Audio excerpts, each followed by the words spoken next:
तो chemical kinetics पढ़ाऊंगा मैं, और एक देख लूं किस किस मार्कर में है। थोड़ी बहुत तो सभी में ही है। अब देखिए,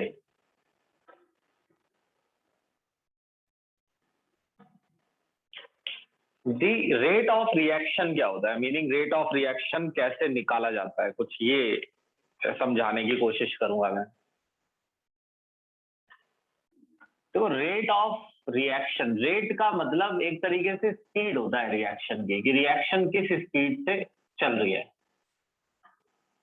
आप ऐसा मान लीजिए कि रिएक्शन की स्पीड, जब रिएक्शन की स्पीड वर्ड बोला जाता है तो इसका मतलब होता है कि रिएक्टेंट कितनी तेजी से प्रोडक्ट में बदल रहा है, या प्रोडक्ट कितनी तेजी से बन रहा है।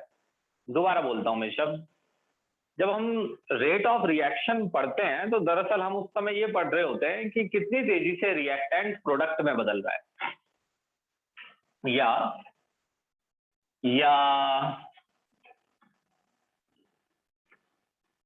हाँ, कितनी तेजी से रिएक्टेंट प्रोडक्ट में बदल रहा है, कितनी तेजी से रिएक्टेंट प्रोडक्ट में बदल रहा है, या प्रोडक्ट कितनी तेजी से बन रहा है। दो बातें हैं ये अलग अलग। रिएक्टेंट कितनी तेजी से प्रोडक्ट बना रहा है, या प्रोडक्ट कितनी तेजी से बन रहा है। या तो ये सोचिए कि रिएक्टेंट कितनी तेजी से गायब हो रहा है, प्रोडक्ट बना रहा है तो रिएक्टेंट किस स्पीड से गायब हो रहा है, या प्रोडक्ट किस स्पीड से बन रहा है। इसे निकालना बड़ा आसान होता है। सारी बातें सुनते रहना, आपको सब क्लियर हो जाएगा। सपोज मेरे पास एक रिएक्टेंट है ए और वो बी बना रहा है, दोनों के एक एक मोल है, इस बात पे ध्यान रखना जरा। यानी एक मोल इसका है, एक मोल इसका। इसका मतलब है कि जितने मोल आप लेंगे ए के, उतने ही मोल बी बनेगा। अब देखिए कि मैंने रिएक्शन को 10 बजे स्टार्ट कराया और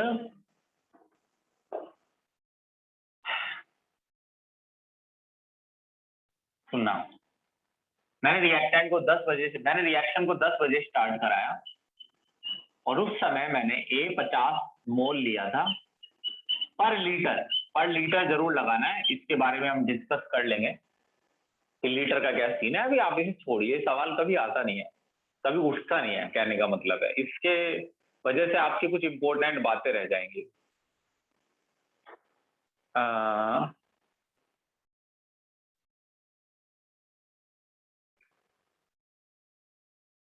हाँ, तो मैंने क्या कहा, इसकी वजह से कुछ इंपॉर्टेंट बातें जिनमें टाइम लगा सकते थे हम, वो रह जाएगा। तो आप मोल पर लीटर मत भूलिएगा बस।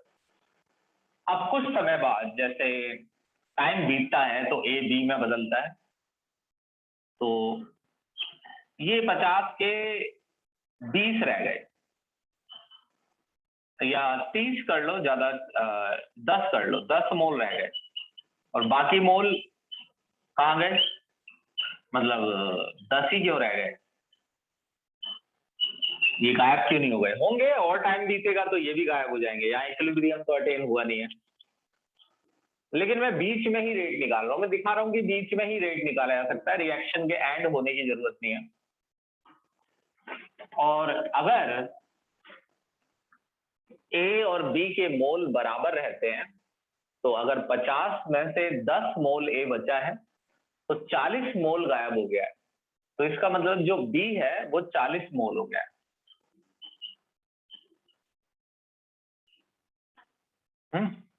शुरुआत में ये 0 था, तो अगर हम एनसीईआरटी के हिसाब से चलें तो वो ये कह रहे हैं कि रेट ऐसे निकाला जाता है कि अगर आपको रेट ऑफ रिएक्शन निकालना है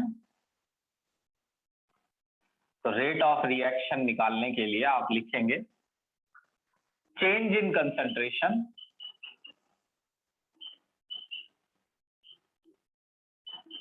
concentration of reactant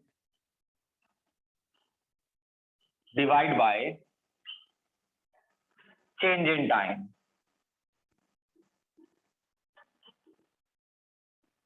change in concentration of reactant divide by change in time, और आगे माइनस लगा के रखेंगे। अब ये माइनस क्या काम करेगा ये देखना है अभी आपको शुरुआत में ही, तो बहुत आसान टॉपिक है। अब चेंज इन कंसंट्रेशन कैसे निकलता है? चेंज इन कंसंट्रेशन निकलता है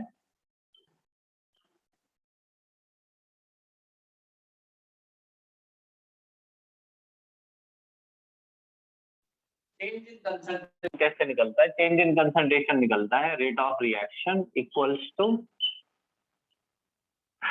final concentration minus initial concentration. Final में से इनिशियल माइनस करना है, ध्यान रखना। फाइनल टाइम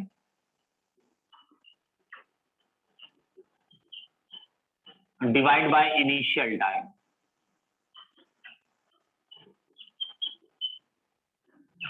यहां माइनस, फाइनल कंसंट्रेशन को लिखना R2, इनिशियल को R1, final time T2, initial T1, आगे माइनस।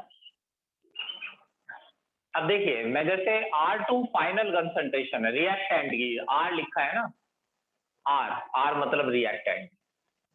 फाइनल कंसंट्रेशन 10 मोल पर लीटर है, तो ये फाइनल है 10 मोल पर लीटर, और इनिशियल है 50 मोल पर लीटर,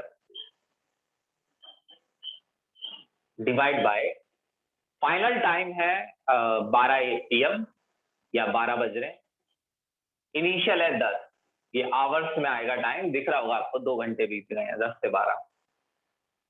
तो ये माइनस इसलिए लगा हुआ है कि अगर आप ध्यान से देखें तो रिएक्टेंट शुरुआत में ज्यादा होता है और एंड में कम ही होगा, रिएक्टेंट थोड़ी बढ़ेगा। तो फाइनल कंसंट्रेशन जो रिएक्टेंट की होती है वो कम होती है और इनिशियल ज्यादा, तो ये जो चेंज है ये हमेशा माइनस में आता है। फाइनल कंसंट्रेशन बड़ी होगी, कम होगी फाइनल कंसंट्रेशन रिएक्टेंट की।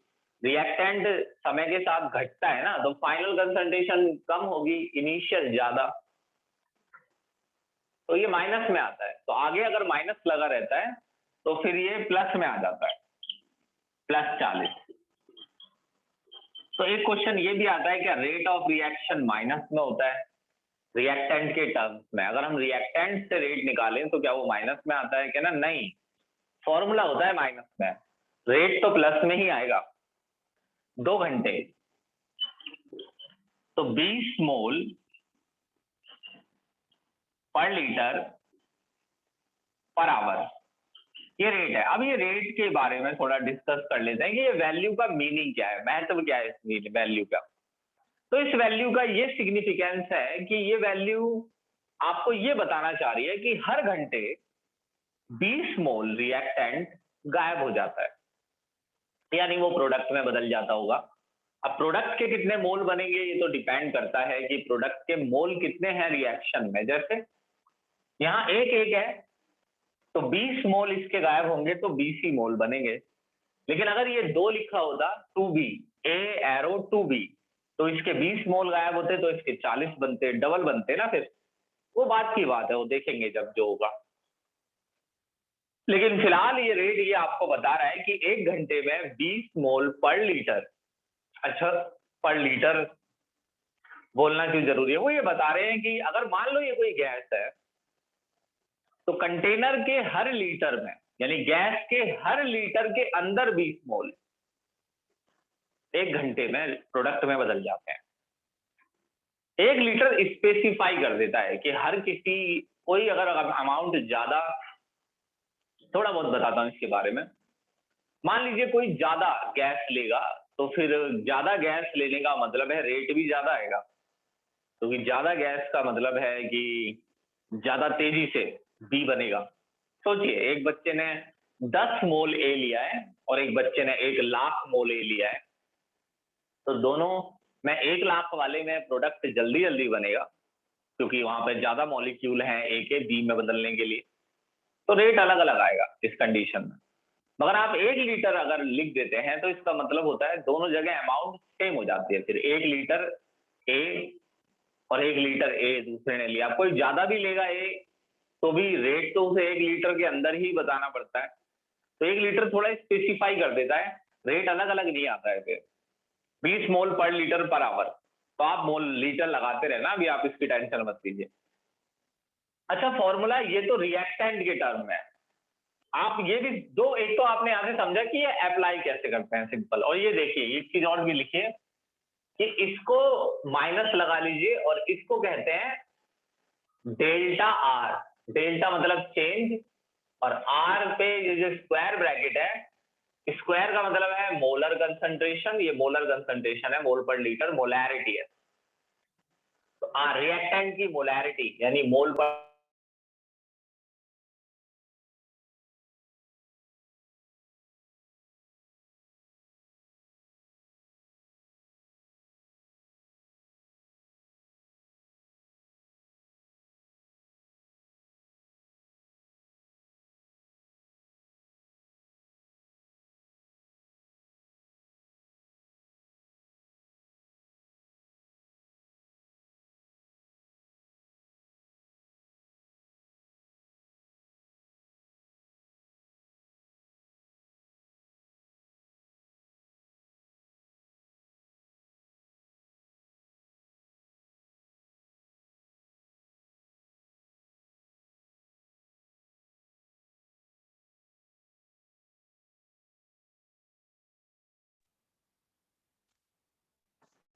तो आर का ये जो स्क्वायर ब्रैकेट में आर है इसका मतलब है मोलर कंसंट्रेशन, और डेल्टा का मतलब है चेंज, और नीचे आएगा डेल्टा टी। तो ये सिंबल जरा याद रखना माइनस के साथ, ये रेट होता है। सुनते रहिए, अभी देखना मैं इसे बड़े आराम से बताऊंगा। अब अगली चीज देखना, अगली चीज है कि रेट जो है वो प्रोडक्ट से भी निकल जाता है, जैसे rate of reaction equals to change in concentration of product, change in concentration of product divide by time taken. अब जब प्रोडक्ट से रेट निकालते हैं तो माइनस नहीं लगाते हैं आगे फॉर्मूले में, इसका कारण देखना। अच्छा चेंज इन कंसंट्रेशन तो डेल्टा पी हो जाएगा ना, डेल्टा पी, ये है पी का मतलब mole per litre of product divide by change in time. अब change in concentration of product का मतलब देखो, प्रोडक्ट की इनिशियल वैल्यू 0 है और फाइनल 40 है, 4 लिख दिया यार, 40 फाइनल है 40, तो 40 माइनस 0, फाइनल टाइम है वही 12, इनिशियल है 10, तो 40/2 20। अब 20 के पीछे आप लगा लीजिए मोल पर लीटर पर आवर। तो ये देखिए कि आप यहां से ये चेक कीजिए कि रेट अगर हम प्रोडक्ट से निकालते हैं तो भी सेम आ रहा है, रिएक्टेंट से निकाल रहे हैं तो भी सेम आ रहा है, यानी इसमें रिस्ट्रिक्शन नहीं है, आप रेट रिएक्टेंट से निकाल लीजिए या प्रोडक्ट से निकाल लीजिए, इन दोनों बातों पर जरा ध्यान दो। मगर इतना आसान ये इसलिए हो रहा है क्योंकि एक तो आपके रिएक्शन में एक ही रिएक्टेंट एक ही प्रोडक्ट है, और दूसरी बात यहाँ नंबर भी सेम है, स्टोइशियोमेट्री नंबर यहाँ भी 1 है, यहाँ भी 1 है, तो इसलिए आप रेट दोनों से निकाल रहे हैं तो सेम आ रहा है। लेकिन अगर इसमें एक से ज्यादा चीजें हों, एक दूसरा केस देखते हैं। अगर मान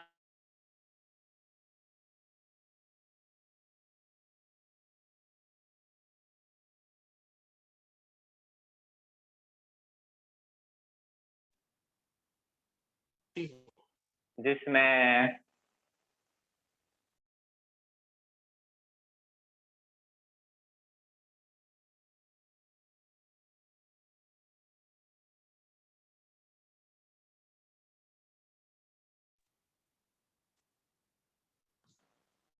हम्म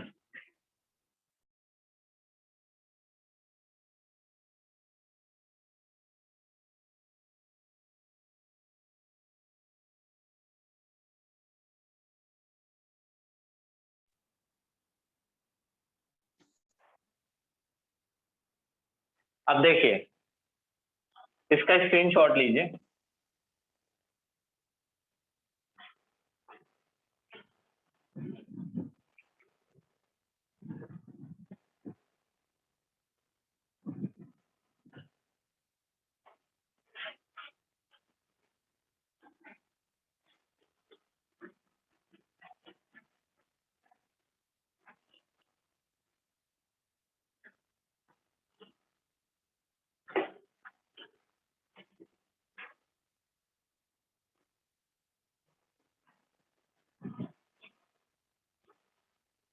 अब देखिए,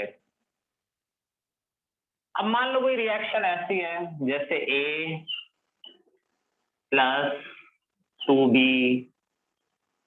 एरो C, या टू मत लगाओ भी, A plus B arrow C, तीन चीजें हैं इसमें, इसे भी देख लेते हैं एक बार।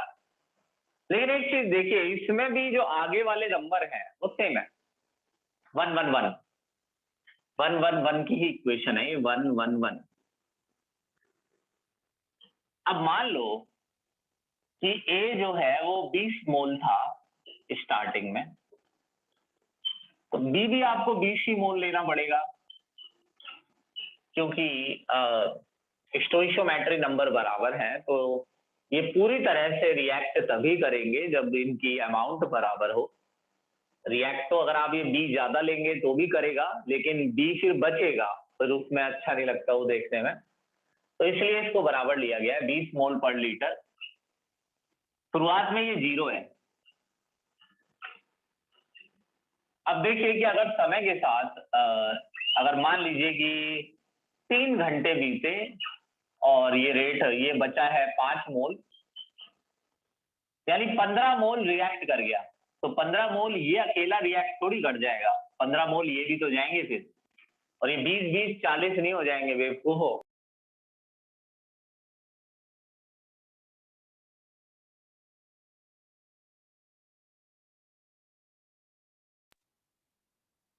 तो एक बंदा बहुत ही फोन करती है, जरा उसे समझाओ।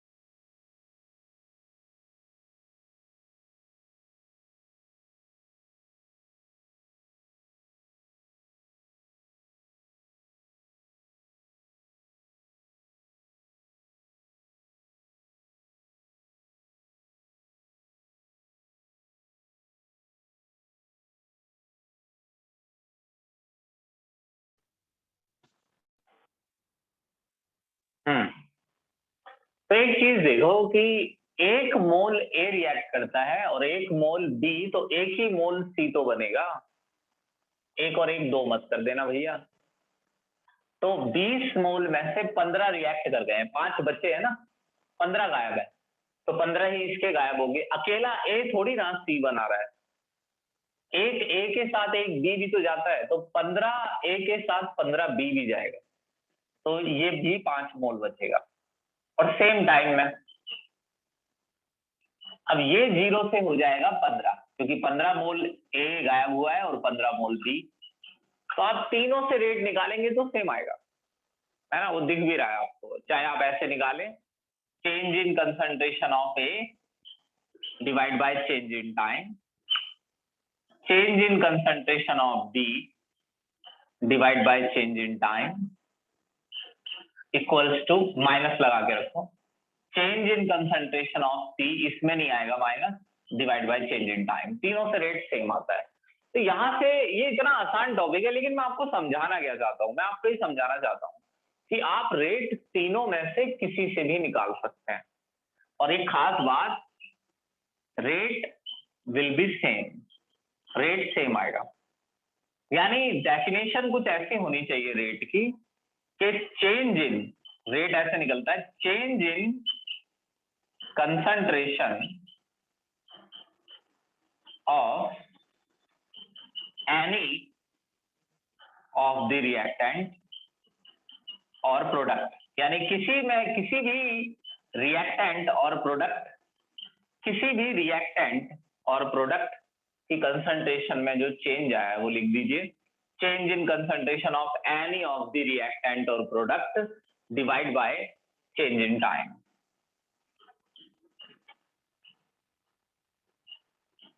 तो ये डेफिनेशन है, मगर इसमें एक प्रॉब्लम है।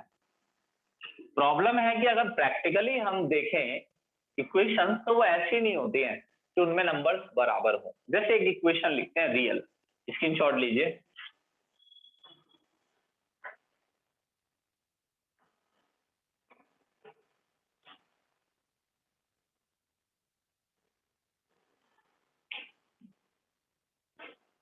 ये जो होमवर्क करके नहीं दिया है तुमने, अगली क्लास ऑफ कर दूंगा मैं, ध्यान रखना।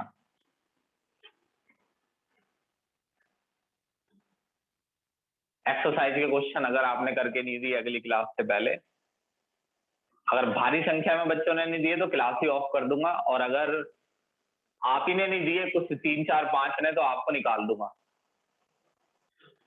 अब सुनिए, बिल्कुल जी ऐसा करके आप करके देखिए एक बार, मैं आपको निकाल के दिखाता हूं। आप अभी कह के देखिए कि नहीं करके दूंगा।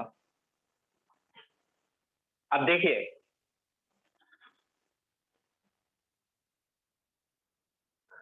अब एक रियल इक्वेशन लेते हैं, जैसे N2 plus 3H2 arrow 2NH3। इसमें देखते हैं क्या समस्या आती है। अब 3 बच्चे बैठे थे, बहुत ध्यान से सुनना मेरी बात, ये वही चीजें हैं जो आप पढ़ के नहीं समझ पाएंगे। 3 बच्चे बैठे थे, मान लो एक बच्चा था आदित्य, मान लो एक बच्चा था आची, और एक मान लो बच्चा था, तुम्हारे बच्चे ही याद नहीं आ रहे मुझे, यजत। 3 बच्चे थे, उन्होंने कहा सर इस रिएक्शन का रेट निकालेंगे हम तीनों मिलके। मैंने कहा निकाल लो, बहुत अच्छी बात है। तो आदित्य ने कहा, मैं तो, आप तो कह रहे थे ना सर किसी से भी निकाल लो। मैंने कहा हाँ। आदित्य ने कहा मैं तो नाइट्रोजन से निकालूंगा। आशी ने कहा मैं हाइड्रोजन से निकालूंगी क्योंकि ये नाइट्रोजन से निकाल रहा है। अमोनिया, रियाजत ने कहा फिर मैं प्रोडक्ट से निकाल लूंगा। ठीक है, तो तीनों बच्चे रेट निकालेंगे। अब समझना मेरी बातों को। जो N2 था, अगर उसका 1 मोल रिएक्ट करता है तो इसके 3 करते हैं, ट्रिपल का अंतर आएगा, 1 से 3। और जब 1 मोल N2 रिएक्ट करता है तो 2 मोल अमोनिया बनता है। अगर आपको ये भी नहीं आता सिंपल स्टोइशियोमेट्री, तो आप मेरे ही सामने चुल्लू भर पानी में डूब जाइए। 1 3 2। अब मान लीजिए, हाँ, तो इसका रेट कैसे निकलेगा, डेल्टा N2। आदित्य ने कहा यही फॉर्मूला लगाना है, मैंने कहा जी बिल्कुल। आशी ने कहा यही लगाना है सर फॉर्मूला, मैंने कहा जी बिल्कुल।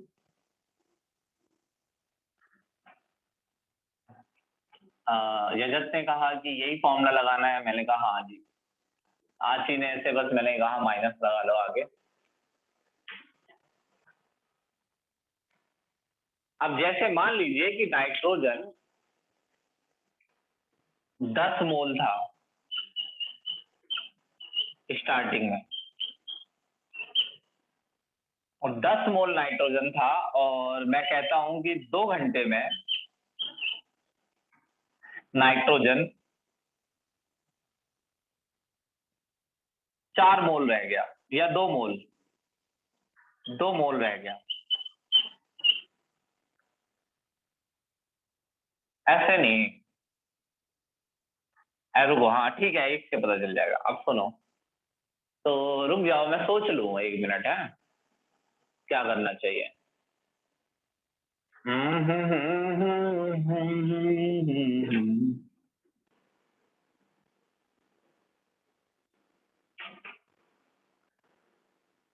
बात ऐसे समझ में आएगी।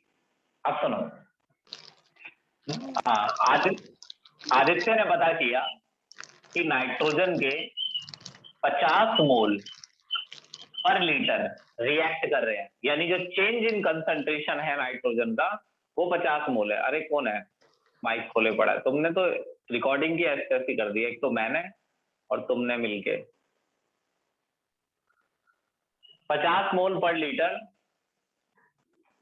1 घंटे में गायब हो गया। आदित्य ने रेट निकाला 50 मोल पर लीटर। 50 मोल क्या है?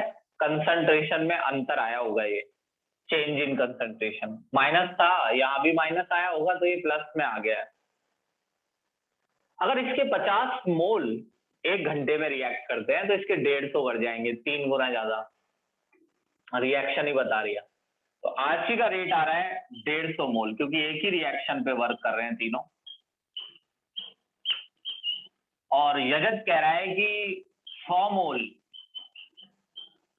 अमोनिया बन रहा है 1 घंटे में, क्योंकि इसके मुकाबले इसकी अमाउंट ट्रिपल आएगी। क्योंकि जब इसका देखो, जब इसका एक मॉलिक्यूल रिएक्ट करेगा तो इसके 3 मॉलिक्यूल गायब हो जाएंगे। तो 50 मोल अगर ये रिएक्ट कर रहा है तो ये 150 मोल रिएक्ट कर जाएगा, और जब ये 50 मोल रिएक्ट करेगा तो इससे डबल अमोनिया बनेगा। अब आची और जब इन तीनों ने ये रेट देखा तो इन्होंने कहा सर रेट तो अलग अलग आ रहा है। आप कह रहे थे कि रेट सेम आएगा, किसी से भी निकाल लो। तो ये तो सर गड़बड़ हो गई, रेट अलग अलग आ रहा है।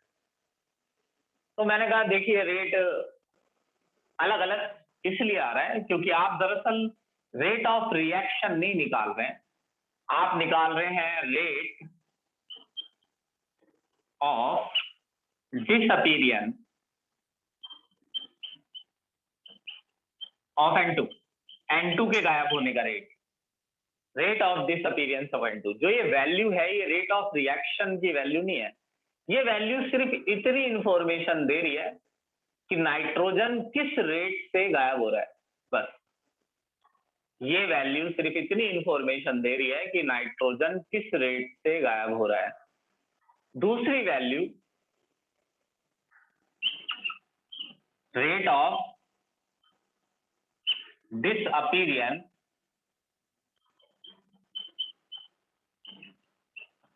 अपीयरेंस की स्पेलिंग गलत है, rate of disappearance of H2, और अगली वैल्यू है rate of formation of NH3। अभी सुनना सारी बातें, मैं आपको अभी आपको खुद ही क्लियर हो जाएगा। तो तीनों ने रेट निकाला, तीनों का रेट अलग अलग आ रहा है। इसका कारण ये नंबर है 1 3 2, तीनों का रेट अलग अलग आ रहा है। तीनों मुझसे कह रहे हैं सर आपने तो कहा था रेट किसी से भी निकाल लो, और फॉर्मूले में भी लिखा है सर कि change in concentration of any of the reactant, यानी कोई सा भी रिएक्टेंट ले लो उसी से रेट निकल जाता है। तो सर ये तो रेट अलग अलग आ रहा है। अब सोचो कोई मुझसे इस रिएक्शन का अगर रेट पूछे तो मैं उसे क्या बताऊं? उसे मैं ये रेट बताऊं, ये बताऊं, ये बताऊं? और सोचो कि अगर इसमें 2-3 चीजें और होती रिएक्शन में तो 2-3 अलग अलग रेट और आ जाते। तो यहां से तो ये नजर आ रहा है कि किसी रिएक्शन का एक रेट नहीं हो सकता, यानी ऐसा नहीं हो सकता कि अगर आप अलग अलग रिएक्टेंट से निकालें तो रेट अलग अलग आए, है ना? तो अलग अलग रिएक्टेंट से निकालें या प्रोडक्ट से तो रेट सेम आए, ऐसा नहीं है यहाँ। इन वैल्यूज का मीनिंग क्या है? चलो मान लो ये रेट ऑफ रिएक्शंस नहीं है, तो ये वैल्यू क्या इंफॉर्मेशन दे रही है? ये सोचते हैं। ये वैल्यू ये बता रही है कि 1 घंटे में 50 मोल नाइट्रोजन गायब हो जाता है। चलो ये कुछ काम की तो है वैल्यू, इनसे नाइट्रोजन के गायब होने का रेट पता चल रहा है, इससे हाइड्रोजन के गायब होने का, और इससे अमोनिया के बनने का। मगर अगर मैं रेट ऑफ रिएक्शन निकाल लेता तो वो क्या इंफॉर्मेशन देता? ये तो सारी इंफॉर्मेशन यही दिए बैठे हैं, ये नाइट्रोजन की इंफॉर्मेशन है, ये हाइड्रोजन की और ये अमोनिया की। अब रेट ऑफ रिएक्शन आकर यहाँ क्या उखाड़ने वाला है, वो हमें क्या बताने वाला है जिससे कुछ पता चले? रेट ऑफ रिएक्शन एक्चुअली में यही बताता है कि रिएक्टेंट किस तेजी से गायब हो रहा है। सोचना इस बातों को। अगर मैं रेट ऑफ रिएक्शन निकालता तो वो रेट ऑफ रिएक्शन जो मैं ये कह रहा हूं कि तीनों से सिमिलर आना चाहिए, जो कि नहीं आ रहा है, तो ये रेट ऑफ रिएक्शन नहीं है, ये दरअसल ये है अगर मैं रेट ऑफ रिएक्शन निकालता और वो तीनों वैल्यूज से सेम आता तो वो क्या इंफॉर्मेशन देता, क्योंकि रेट ऑफ रिएक्शन बताता ही ये है कि रिएक्टेंट कितनी तेजी से गायब हो रहा है, और उसकी एक वैल्यू होती, अगर वो वैल्यू 10 होती तो वो वैल्यू इनमें से किसी से भी मैच नहीं कर रही है, तो वो क्या इंफॉर्मेशन दे रही है। लेकिन इस बात को छोड़िए क्या इंफॉर्मेशन दे रही है, ये हम अभी पता लगा लेंगे। अब मैंने इन बच्चों को ये समझाया, मैंने कहा बेटा मैंने बिल्कुल सही कहा था, रेट किसी से भी निकालो सेम ही आता है।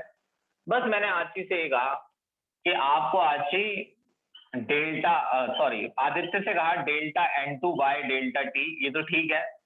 मैंने आची से कहा कि आपको delta H2 by delta T को 3 से डिवाइड करना था, तो तब ये बराबर आता। देखो 3 से डिवाइड कर दूं तो ये दोनों बराबर आएंगे, दोनों से रेट बराबर आएगा, फिर ये भी 50 आ जाएगा, ये भी 50। 3 ये रहा, यहां से पता चल रहा है कि 3 से डिवाइड करना है।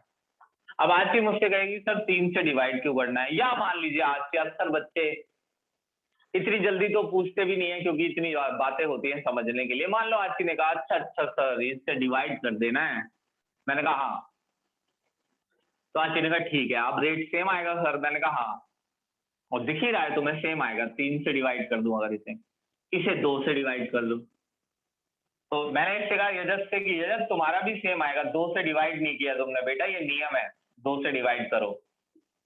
यजस ने कहा ठीक है सर कर देता हूं। अब रेट सेम आ रहा है तीनों से, तो सवाल ये पैदा होता है कि अब जो वैल्यू आ रही है वो क्या इंफॉर्मेशन दे रही है। देखो अब मैं अगर नाइट्रोजन से रेट निकालता हूं तो वो तो आ ही रहा है 50 पर मोल पर लीटर पर आवर, ये भी वैल्यू 50 मोल पर लीटर पर आवर, ये वैल्यू भी आएगी 50 मोल पर लीटर पर आवर। मगर ये वैल्यू जब क्या इंफॉर्मेशन दे रही है, सिमिलर है, ये रेट ऑफ रिएक्शन है। मतलब उनके कहने का मतलब है कि ये रेट ऑफ रिएक्शन नहीं है, ये रेट ऑफ रिएक्शन नहीं है, ये भी नहीं होता अगर यहाँ कोई नंबर होता, तो समझ रहे हो ना, यहाँ तो नंबर नहीं है इसलिए तो बाई चांस सेम आ रहे हैं। तो ये वैल्यू क्या इंफॉर्मेशन देती है, अगर मैं किसी से कहता हूँ कि रिएक्शन का रेट 50 मोल पर लीटर पर आवर है, तो वो यही तो अंदाजा लगाएगा कि 1 घंटे में 50 मोल इसके रिएक्ट कर जाते हैं और 1 घंटे में 50 इसके भी कर जाते होंगे, क्योंकि जो रेट होता है वो सारे रिएक्टेंट्स की इंफॉर्मेशन दे रहा होता है। तो ऐसा नहीं है कि ये हाइड्रोजन की इंफॉर्मेशन दे रहा है, ये हाइड्रोजन के बारे में कोई इंफॉर्मेशन नहीं दे रहा है, ये सिर्फ उसकी इंफॉर्मेशन दे रहा है जो सबसे स्लो रिएक्ट कर रहा है, यानी नाइट्रोजन। ये रेट और ये नाइट्रोजन का ही रेट है जिसे रेट ऑफ रिएक्शन बताया जा रहा है। तो ये किया क्यों जा रहा है, ताकि ताकि बच्चे रेट किसी से भी निकाले सेम आए। हालांकि इन वैल्यूज की कोई बहुत महत्व नहीं है, ये वैल्यू जैसे 100 मोल पर लीटर पर आवर तो मेरे को इंफॉर्मेशन दे रहा है अच्छी खासी कि अमोनिया किस रेट से बन रहा है, मगर ये वैल्यू अगर आप अमोनिया की वैल्यू ऐसे निकालते हैं डिवाइड करके तो 50 आ जाती है, और 50 तो रिएक्ट नहीं कर रहा है, तो ये तो फेक है। मगर ये रेट ऑफ रिएक्शन है, तो ये किया क्यों गया है ऐसा, क्योंकि बच्चे अगर अलग अलग रिएक्टेंट और प्रोडक्ट से रेट निकालते तो अलग अलग आता, और ऐसे में हम किसी रिएक्शन का एक रेट नहीं बता पाते। कोई हाइड्रोजन से रेट निकालता, कोई नाइट्रोजन से, कोई अमोनिया से, और रेट अलग अलग आते। तो क्योंकि हमें कुछ ऐसा मेथड बनाना था कि हम रेट किसी से भी निकालें सेम आए, इसलिए हमने इन्हें नंबर से डिवाइड किया है। हालांकि अब जो वैल्यू आई है वो थोड़ी कम मीनिंगफुल हो गई है पहली वाली वैल्यूज के मुकाबले, मगर इससे ये फायदा हुआ कि एक ही रेट आ गया तीनों से। आई मेरी बात समझ में कि नहीं, ये बताओ जल्दी जल्दी।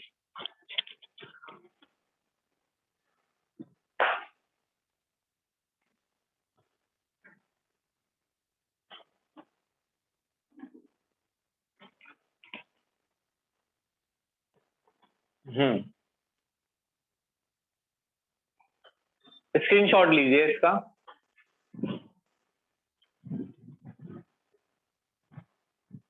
अब ये देखना एक चीज ओके,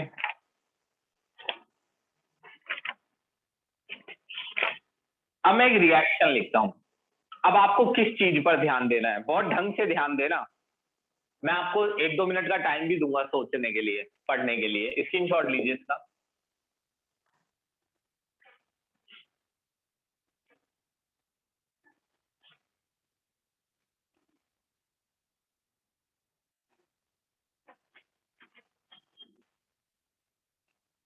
अब जैसे मैं आपके सामने एक रिएक्शन लिखता हूं,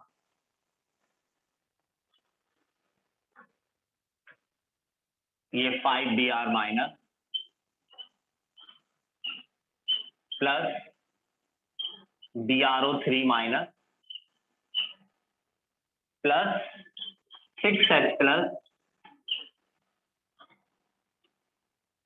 3Br2 प्लस 3H2O। अब इसमें देखो मोस्टली चीजें अलग अलग नंबर में हैं। अब ये देखना कि अगर मान लो किसी दिन मैं रेट निकालता हूं ब्रोमीन से, इस रिएक्शन का एक अटेम्प्ट लेता हूं मैं कि मेरे से किसी ने कहा इस रिएक्शन का रेट निकालो, तो मैंने क्या किया, ब्रोमीन से निकालने की कोशिश की, क्योंकि फॉर्मूले में लिखा है किसी भी रिएक्टेंट और किसी भी प्रोडक्ट से निकाल लो। लेकिन मैंने डिवाइड नहीं किया 5 से, देख रहे हो ध्यान से, दिखेगा वो डिवाइड होगा तो ऐसे में जो ये चीज है ये रेट ऑफ रिएक्शन नहीं है, ये है रेट ऑफ, ये छोड़िए, rate of disappearance of bromine, या एक तरीके से ये ब्रोमीन के रिएक्ट करने का रेट है। ये ब्रोमीन के रिएक्ट करने का रेट है, ये रेट ऑफ रिएक्शन नहीं है, ये है rate of disappearance of bromine. अब अगर मैं BrO3 माइनस से रेट निकालूं तो वो अलग आएगा, और ये भी ये इंफॉर्मेशन दे रहा है फिलहाल कि ये जो है ये रेट ऑफ, तो न्यूमेरिकल में क्या पूछा है तुम समझ नहीं रहे हो, ये न्यूमेरिकल कराने के लिए कोई तुमसे थोड़ी पूछेगा डिवाइड क्यों करते हैं, तुम्हें को ये समझना है कि डिवाइड कब करना है कब नहीं करना है। अगर आपसे BrO3 माइनस का रेट पूछा जाए तो आप लिखेंगे रेट ऑफ डिसअपीयरेंस ऑफ, कि आपसे पूछा जा रहा है rate of disappearance of BrO3 minus, specify कर दिया गया है, तो फिर आपको रेट ऐसे निकालना है। या ये एक तरीके से है rate of reaction in term of BrO3 minus, BrO3 minus के हिसाब से रिएक्शन का रेट है। अगर आप H प्लस से निकालते तो delta H plus divide by delta T, ये बराबर नहीं आएंगे, देखिए इक्वल टू के साइन नहीं है, ये आपका अलग आएगा, ये आएगा रेट ऑफ, वही same rate of disappearance of H plus. और वही आप अगर ब्रोमीन से रेट निकालते हैं तो डेल्टा Br2, तो हर बच्चा अलग अलग रेट निकाले बैठा है, तो ऐसे में तो बड़ी कंफ्यूजन हो जाएगी, समझ रहे हो, ऐसे में तो पागल हो जाएंगे हम, एक रिएक्शन के 5 रेट आ जाएंगे, 1 2 3 सबके नंबर अलग है, इन दोनों के सेम है बस। तो ये आ गया आपका rate of formation of Br2, और वही ये है डेल्टा, बस ऐसे रिलैक्स मोड में ही समझना, बहुत चिल्लम चाटी हो चुकी है, ये करो वो करो, बस आराम से क्वेश्चन करना। Rate of formation of H2O, ये H2O बनने का रेट है, ये अलग अलग है सारी वैल्यू, ये दोनों सेम आ सकती हैं, आएंगी 3 है ना, नंबर सेम है। अब अगर आप इसे डिवाइड कर देते, minus delta Br minus delta T 1/5, तो ये रेट ऑफ रिएक्शन है। हालांकि फिर उस वैल्यू का कोई खास मीनिंग नहीं रहेगा, मगर ऐसा किया क्यों जा रहा है, फिर भी इसे निकाला क्यों जा रहा है, इसलिए ताकि हम अलग अलग रिएक्टेंट से भी रेट निकालें तो एक सेम वैल्यू आ जाए, यानी एक सेम वैल्यू बनाने का तरीका है ये, जस्ट चाहे वो वैल्यू उतनी मीनिंगफुल ना हो जितनी ये इंडिविजुअल वैल्यूज थी। ये कम से कम अपने जिनके बारे में निकाला जा रहा है उनके बारे में तो ठीक इंफॉर्मेशन दे रही है, ये तो कुछ भी नहीं है। अब ये बराबर आएगा इसके, इसे डिवाइड नहीं करना है, यहाँ 1 है। एक तरीके से BrO3 माइनस का rate he rate of reaction है।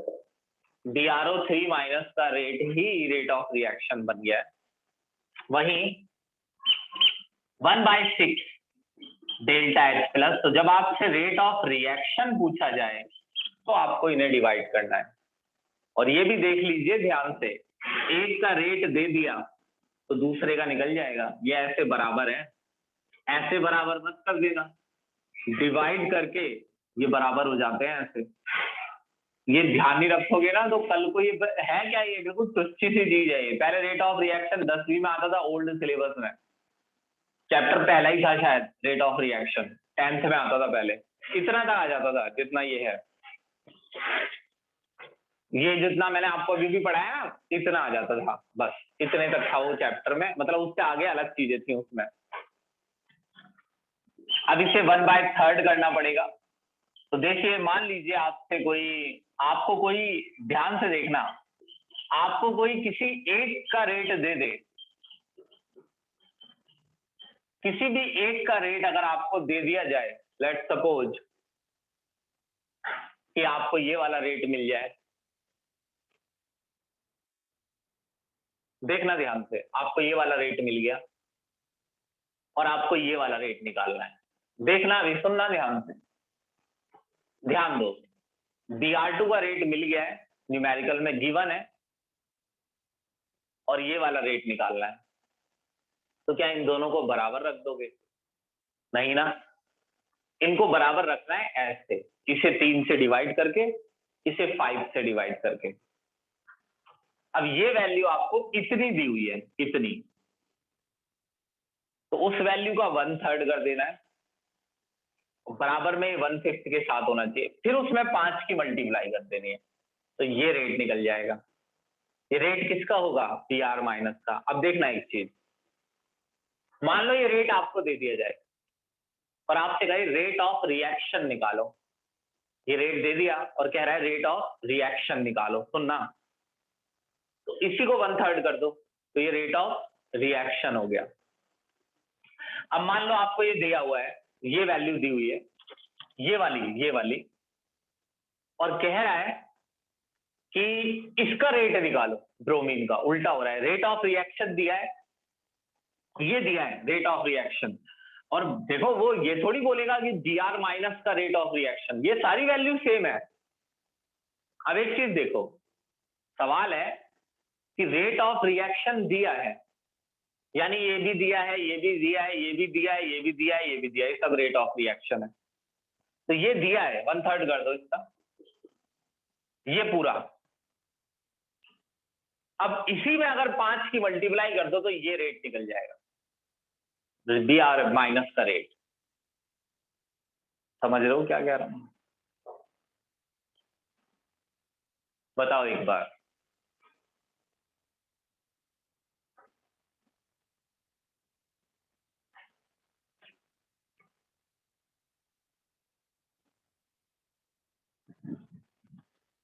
जल्दी जल्दी बताओ, आ रहा है समझ में क्या कह रहा हूं मैं?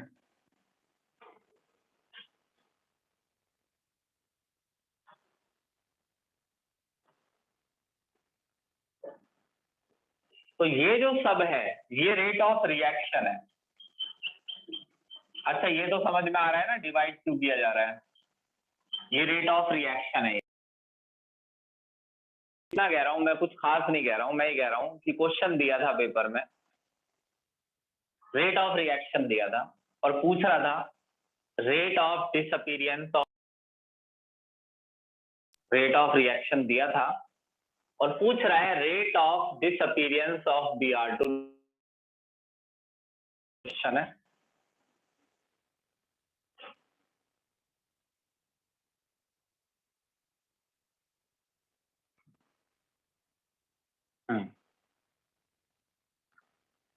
तो तो अगर ये देखिए कि रेट ऑफ रिएक्शन दिया है तो इसका मतलब ये भी दिया है, ये भी दिया है, क्योंकि ये सब रेट ऑफ रिएक्शन है। अगर आपकी यही बात समझ नहीं आई तो आप दिक्कत में हैं। ये सब रेट ऑफ रिएक्शन है। रेट ऑफ रिएक्शन देके ये शब्द पूछा है, तो यानी कि आपको ये दिया है ना। और जब आपको रेट ऑफ रिएक्शन दिया होगा तो एक्चुअली में जो रेट ऑफ रिएक्शन होगा आपका, उस रेट ऑफ रिएक्शन को ऐसे निकाला गया होगा कि ब्रोमीन के रेट को 5 से डिवाइड कर दिया गया होगा। यानी ब्रोमीन का रेट जो होगा वो इस वैल्यू से 5 गुना ज्यादा है, क्योंकि ये 5 से डिवाइड है। तो आपका जो रेट ऑफ रिएक्शन है वो ब्रोमीन के रेट का 5 गुना कम है। तो आप अगर इसी वैल्यू में 5 की मल्टीप्लाई कर दें तो ये रेट निकल जाएगा। तो आपको अगर कोई भी एक सिंगल वैल्यू, ध्यान से सोचिए, कोई भी एक सिंगल वैल्यू अगर आपको दे दी जाए तो आप सारी वैल्यूज निकाल सकते हैं। ये तो सारी है ही नहीं, ये तो सारी सेम ही है भाई। ये है अलग अलग वैल्यूज। अगर आपको ये रेट दे दिया जाए लेट्स सपोज, और ये पूछा जाए, तो ये दोनों बराबर नहीं है। बराबर ये तब होंगी जब इसे आप 3 से डिवाइड करेंगे और इसे 6 से। ये दोनों बराबर है। यहाँ पर वैल्यू डालिए, इतने हिस्से की वैल्यू है, वो 1/3 इंक्लूड नहीं है उसमें, इतने की वैल्यू दी है। ये दिया था ना rate of formation of H2O, इसका 1/3 किया और इसका 1/3 करने के बाद 6 से मल्टीप्लाई किया तो इसका रेट निकल गया, rate of disappearance of H+। अब भी नहीं आया समझ में तो पूछिए, कोई एग्जैक्ट बात होगी, क्या समझना है।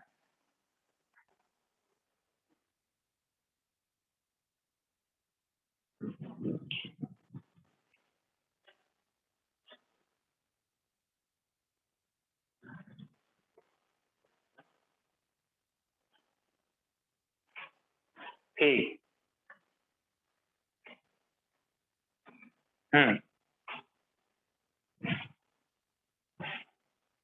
स्क्रीनशॉट लीजिए इसका।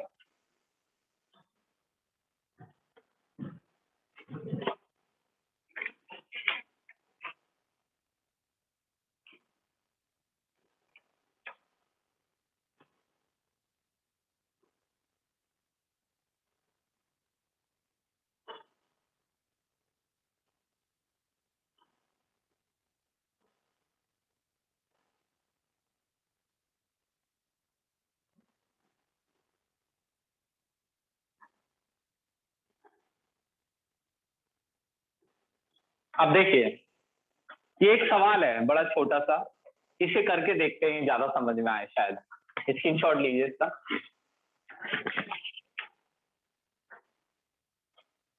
देखो, ये सवाल बड़ा ही आसान है, मगर ये जो नंबर्स का खेल है, डिवाइड करना या मल्टीप्लाई करना, ये देखते हैं किस लैंग्वेज में पूछा जाता है। कह रहा है कि डिकम्पोजिशन हुआ है N2O5 का, और वो रिएक्शन भी दे रहा है 2N2O5 एरो 4NO2। तो पहली 2 लाइनें में तो बस वो यही बता रहा है कि रिएक्शन हुई है एक ऐसे ऐसे। शुरुआत में इनिशियल कंसंट्रेशन थी N2O5 की 2.33 मोल पर लीटर, ये शुरुआत में कंसंट्रेशन थी। और 184 मिनट बाद 184 मिनट 184 मिनट बाद ये वैल्यू हो गई 2.08, घटेगी कंसंट्रेशन रिएक्टेंट की। तो कह रहा है कि एक तो रेट निकालो, एक तो कह रहा है रेट ऑफ रिएक्शन बताओ। चलो ये भी ठीक है, इससे कुछ समझ में आएगा। एक तो रेट ऑफ रिएक्शन बताना है, और कह रहा है rate of production of NO2 and O2। 3 चीजें उसने पूछ ली है, जस्ट एक एग्जाम्पल के तौर पर लेना है। लैंग्वेज यही है क्वेश्चन की, कुछ चीजें मैंने इसमें से हटा दी हैं, अपनी जरूरत की चीज ले ली है। अब इन वैल्यूज से रेट ऑफ रिएक्शन निकालते हैं। देखो रेट अगर मैं ऐसे लिखता हूं तो तुम बताना कि ये तो दिया है change in concentration, divide by change in time भी दिया है, उसने पूरा चेंज ही दे दिया है 124 मिनट 84, 2 टाइम नहीं दिए, उसने बता दिया अंतर कितने का है। तो ये बताओ ये रेट ऑफ रिएक्शन है, जल्दी जल्दी बताना, ये रेट ऑफ रिएक्शन है?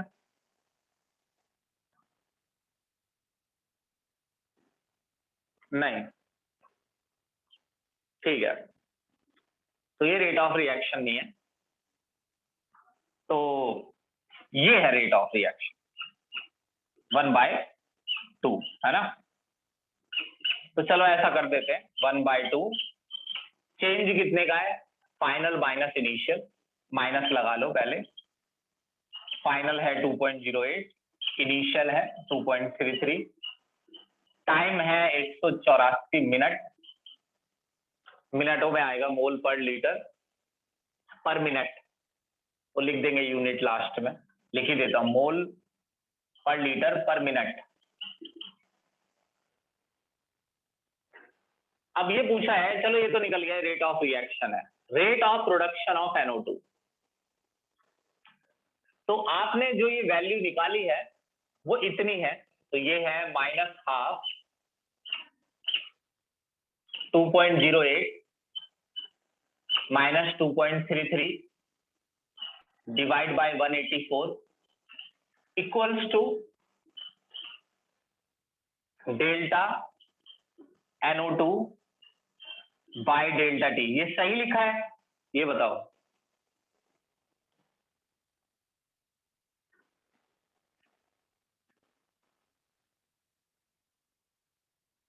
नहीं, दरअसल ये 1/4 होना चाहिए।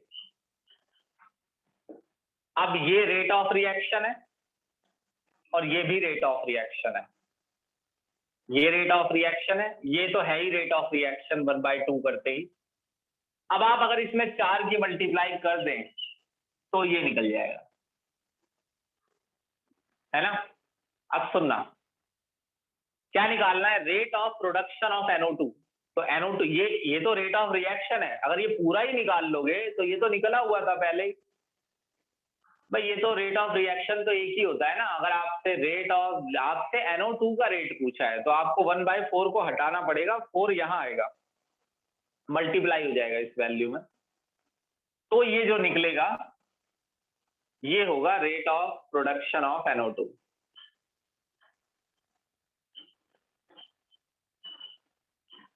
वहीं जब आपसे ऑक्सीजन के बारे में पूछेगा तो 1/2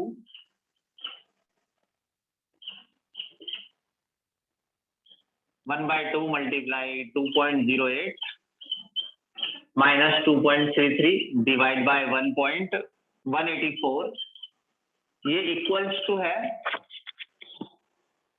किसके, ये तो सीधा सीधा ही हो गया, delta O2 bye delta T के, तो ये फाइंड कर लोगे, तो ये आ जाएगा आपका रेट ऑफ O2। तो ये इतना थोड़ा सा हमने ये चीजें सीखी हैं, चलिए इतना इनफ है। अब हम एवरेज रेट और इंस्टेंटेनियस रेट सीखेंगे। अच्छा ये बताओ कि कल के डेज में नहीं, कल के नहीं, आज के डेज में 8 बजे, जल्दी बताना किस किस की क्लास होती है आज के डेज में 8 बजे?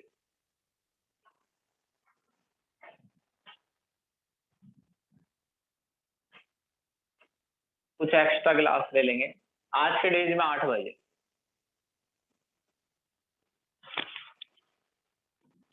MWF 8 बजे, MWF 8 बजे, MWF 8 बजे, 7 से 8 तो देख लेंगे हम, 8 से 9 बता रहा हूं मैं तो, 8 से 9, 8 से 9, 8 से 9, 8 से 9, ठीक है। तो फिर अब ये तय है कि 8 से 9 आपकी कोई क्लास नहीं है, अगर किसी की होगी तो फिर उसे धक्का देंगे हम। ठीक है जी, बाय, स्क्रीनशॉट ले लीजिए।